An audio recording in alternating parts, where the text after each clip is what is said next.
Hello বন্ধুরা, আমরা আরেকটি বহু নির্বাচনী প্রশ্নের সমাধান করব। এখানে একটি অঙ্ক দেওয়া আছে যে a সমান ab এবং b সমান 1 হলে a ক্রস b সমান কত।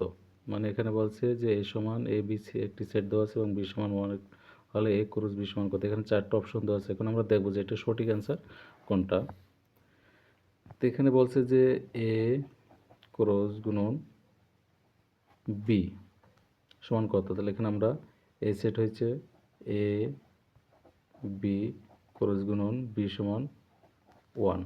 তো এখন আমরা এ দিয়ে 1কে গুণ করব, তাহলে কি হয়, a1 গুণ করার সময় আমাদের অবশ্যই ফার্স্ট ব্র্যাকেট হবে, বি দিয়ে আবার 1 গুণ করব, তাহলে কি হয় b1 ফার্স্ট ব্র্যাকেট আর দুই পাশে দুটো সেকেন্ড ব্র্যাকেট। তাহলে আমাদের সঠিক অ্যান্সার হয়েছে a1 এবং b1। তাহলে আমাদের a1 এবং b1 হয়েছে ক। তাহলে আমাদের ক হয়েছে সঠিক। খুব সহজ একটি অঙ্ক।